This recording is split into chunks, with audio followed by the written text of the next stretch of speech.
Oke, Shalom, selamat siang. Hari ini adalah tanggal 3 Januari 2020, masih dalam suasana tahun baru.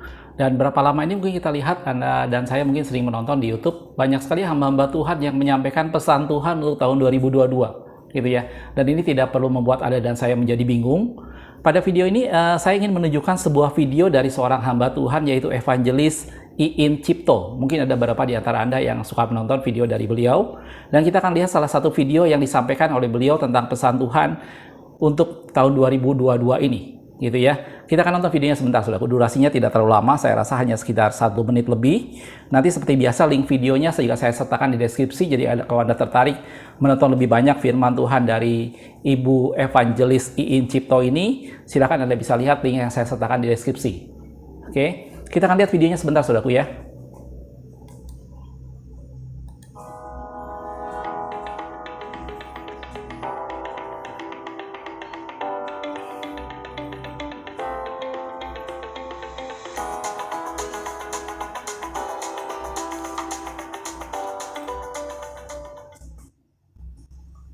Selamat tahun baru, tahun yang ajaib, tahun pemulihan, tahun yang membawa kepada unity. Saudara, 2022 penuh dengan angka 2. Saudara, dan 1 nol. Angka 2 bicara tentang hubungan, bicara tentang unity, bicara tentang persatuan. Saudara, dan 0 bicara tentang hineni, bicara tentang hati yang bersih, bulat, dan utuh. Saya berdoa, saudara, ini menjadi tahun di mana kita punya hubungan yang sangat indah dengan Tuhan. Pada saat kita punya hubungan dengan Tuhan, Raja kekasih kita, yang sangat-sangat intim, saya percaya semua diberikan. Seperti Raja bertanya kepada Esther, apa yang kau minta? Maka pada waktu hubungan kita benar dengan Tuhan, maka Tuhan memberikan semua yang terbaik. Tapi jangan cuma dengan Tuhan, biarlah kita punya hubungan dengan keluarga, dengan orang-orang di sekeliling kita. Karena hubungan membawa kekuatan, hubungan membawa pulihan, dan hubungan membawa warisan. Hubungan membuat kita semakin kaya dalam segala sesuatu. Selamat tahun baru.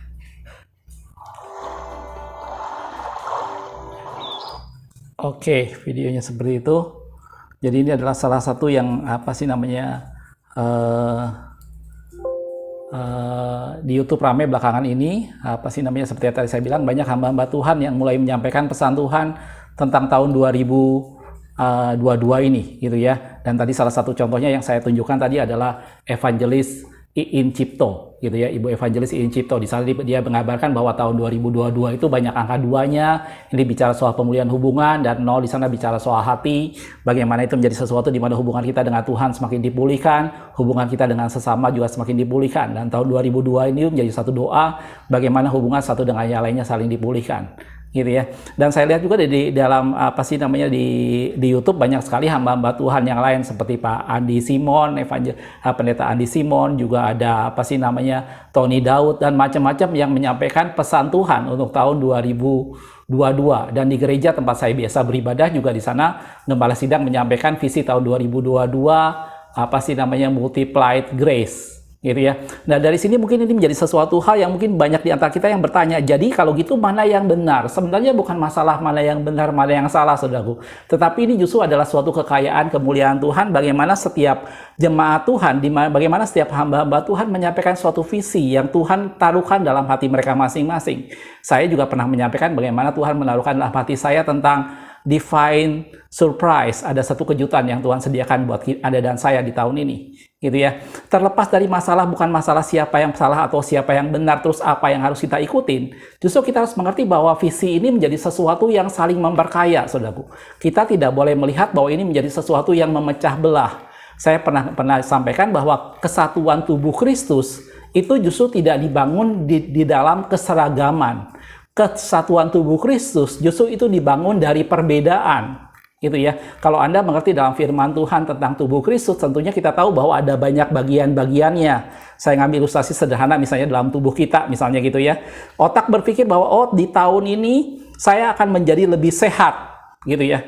Kemudian semua organ tubuh kita harus menerjemahkannya itu dalam bentuk yang lebih realistis. Misalnya mulut berkata dalam hatinya, oh kalau gitu tahun ini saya akan memilih makanan yang lebih bagus untuk mulut saya. Saya tidak akan memasukkan makanan-makanan yang merusak, gitu ya. Sementara mungkin kaki berkata, oh tahun ini saya akan lebih banyak berjalan supaya kaki saya menjadi lebih kuat, supaya kaki saya menjadi lebih sehat. Sebelumnya saya hanya berjalan berapa kilo, di tahun ini saya mau meningkatkan lebih lagi.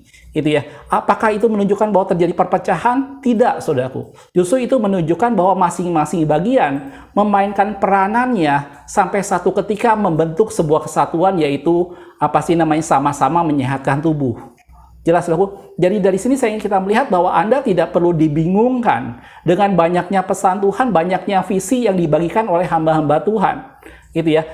Saya ambil contoh adalah evangelis I.In Cipto. Dan itu menjadi sesuatu hal ya, kalau Anda sedang bergumul tentang suatu hubungan, mari tahun ini tingkatkan hubungan Anda dengan Tuhan, tingkatkan hubungan Anda dengan keluarga. Gitu ya. Kalau Anda dalam satu kondisi di mana sedang dalam satu pelayanan ingin mencapai sesuatu, maka Anda bisa meminta kepada Tuhan, maka Anda bisa mengamini tentang multiply grace. Ada satu kasih karunia yang semakin lama semakin berlimpah-limpah yang disediakan Tuhan.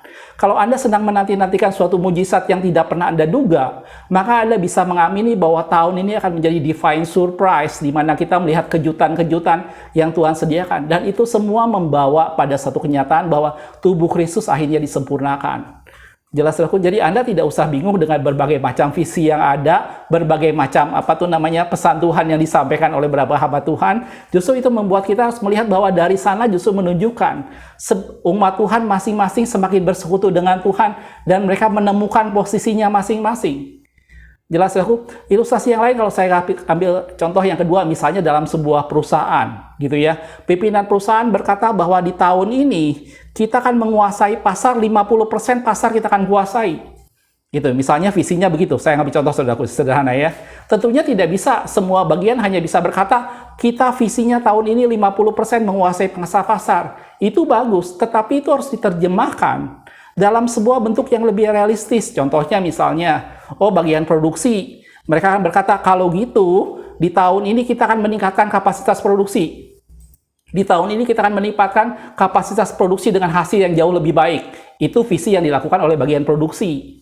Gitu ya. Sementara mungkin bagian marketing berkata, tahun ini kita akan membuat supaya produk kita dikenal di kalangan banyak masyarakat. Daerah-daerah yang belum terjangkau, yang belum mengenal produk kita, bagaimana kita mempromosikannya ke sana.